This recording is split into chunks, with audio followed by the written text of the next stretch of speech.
retrouve Jacques Maillet, notre brocanteur. Il est venu avec tous ses objets. Et puis... Bonjour Jacques, ça va? Bonjour Laurent, bonjour Malika, bonjour Ange. Bonjour. Là, vous êtes venu avec des objets des poilus. Déjà, pourquoi les poilus, on les appelait les poilus? Alors, le terme poilu, eh bien, on ne sait pas toujours quelle est la signification. Et en réalité, eh bien, à partir de 1914, la guerre des tranchées est quand même très compliquée. Et les poilus vont être finalement crasseux, mal rasés, barbus. Et ce terme, eh bien, va définir finalement le mot poilu. Et il va rester jusqu'en 1918. Donc voilà l'origine. Parce qu'ils étaient crados. Alors Ange qui avait déjà pas envie de toucher les objets, là vraiment il a encore plus envie.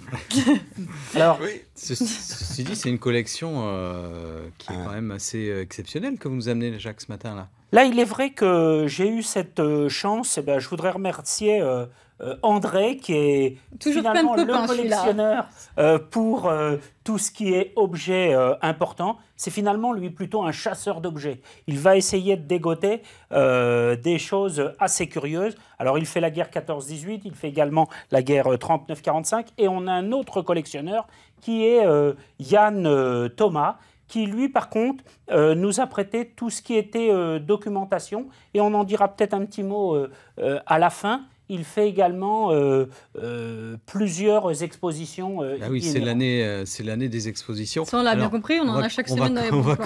On va commencer par les uniformes, les vêtements. Sur le matériel, eh bien, on a quelque chose qui est finalement pas très connu ou très connu. Mais le fait que ce soit très connu, c'est bien sûr le casque. C'est le casque Adrien.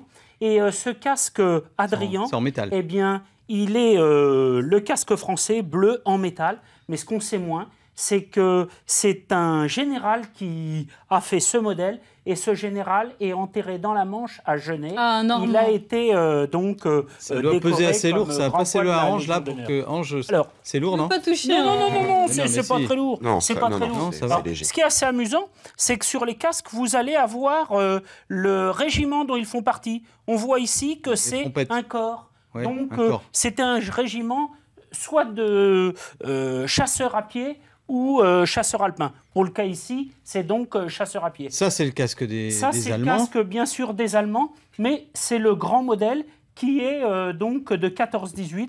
Il est avec des accroches qui permettaient d'avoir une plaque de blindage pour ne pas avoir les éclats d'obus. Ça devait être encore plus lourd, ça. Alors là, on a des casquettes, et on en a aussi sur le mannequin derrière, l'uniforme complet. Sur ces képis, eh bien, on voit que c'était les képis, finalement, plutôt d'uniforme de parade. Et sur le mannequin complet qu'on a eu la chance d'avoir, eh bien, tout est d'origine. Ce qui est assez amusant, c'est si vous regardez un petit peu dans le détail, vous voyez que le soldat était capitaine. On le retrouve avec les 3 bandes sur la casquette ainsi que sur le manteau. Et si on regarde les boutons, eh bien on va savoir ce qu'il faisait. Il était médecin, puisque sur les boutons, c'est le signe du caducée. Donc c'était le médecin pour l'arrière, on va dire, pour tous les blessés. Alors il y a beaucoup de blessés pendant cette guerre. Là, vous avez une étiquette qui fait un peu froid dans le dos. Alors, c'était pour c'est un petit peu compliqué, mais il faut savoir que sur cette étiquette, eh bien, on a marqué crâne. Et il y avait tellement de blessés qu'on mettait les blessés par catégorie. Et là, eh bien, quand ils étaient touchés à la tête, quand ils étaient touchés au bras, on avait une étiquette qui était complètement différente. Donc voilà un petit peu pour le matériel. Ça, c'est le calot. Là, c'est le calot qui va être finalement, quand on tirait le casque, eh bien, on mettait son calot. Un objet qui est assez surprenant, Laurent, vous avez un mors de cheval.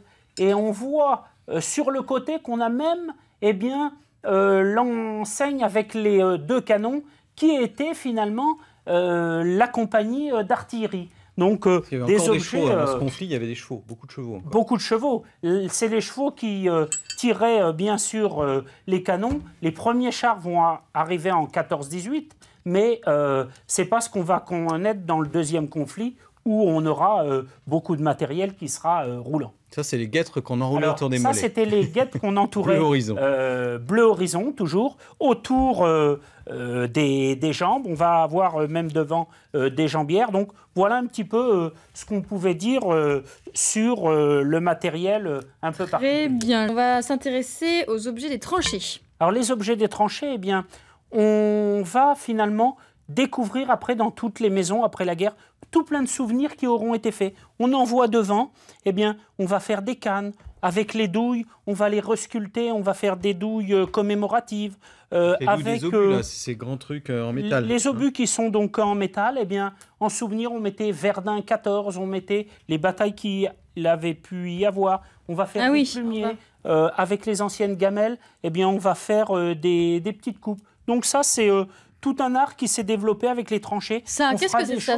Complètement une œuvre d'art surprenante. C'était quelque part des œuvres d'art avec les feuilles de chêne pour faire passer le temps. Eh bien, on faisait un piquetage sur des feuilles de chêne et on arrivait à faire des choses complètement décoratives. Mais c'est des choses qui sont très peu connues. Et puis, la vie sur les tranchées, elle est quand même très difficile. On peut voir notamment dans la visionneuse que vous avez, Malika, eh bien, on a tout un ensemble de plaques qui sont donc on les change. On les change et on verra à l'intérieur des choses qu'on ne savait pas. On le voit donc à l'écran. Eh bien, on n'a pas fait le mur de l'Atlantique en 40. Il a été fait bien avant. C'est pas facile, votre Déjà histoire, en 14-18, eh bien, on va protéger également donc les bords de mer. Et puis, la vie, elle est surprenante. Mais là, qui prend ça? Alors, là, c'est les photos qui ont été prises finalement par les correspondants de guerre. Et aujourd'hui, on fait des photographies classiques, mais c'était les photos de bataille ou les photos qui pouvaient montrer quelles étaient vraiment les conditions. Alors, d'autres vont le faire autrement pour montrer les conditions. Vous allez à Plageac sur la... On a donc un soldat qui s'appelait donc Meusbur. Eh bien, il va faire l'intérieur. On a de toute façon une photo de tout l'ensemble et on va avoir même les décorations de l'intérieur des camps qui étaient les camps de prisonniers. Ah, des prisonniers. Ce sont des choses complètement surprenantes. Donc voilà un petit peu pour la vie ce qu'il pouvait y avoir. Certains vont également faire des carnets de route et des carnets de vie. Et on retrouvera tout l'historique qu'aura pu avoir, je dirais, le soldat sur place. Ils vont également réaliser des poèmes. Mais oui, ils écrivent avec, aussi dans les tranchées. Des aquarelles, donc c'est tout à fait surprenant. Si on veut en savoir plus, un bon plan. Alors, une exposition qui aura lieu donc à Cléon. C'est donc les poilus clélonnais de la Première Guerre mondiale et c'est du 9 novembre au 5 décembre 2018. Une exposition à voir comme, je dirais, pour tous les amateurs. Eh bien, là, c'est vrai qu'avec le centenaire, on est quand même... On peut emmener les jeunes pour qu'ils sachent un petit peu comment ça se passait il y a 100 ans dans cette guerre. Merci Jacques, en tout cas, pour cette jolie démonstration.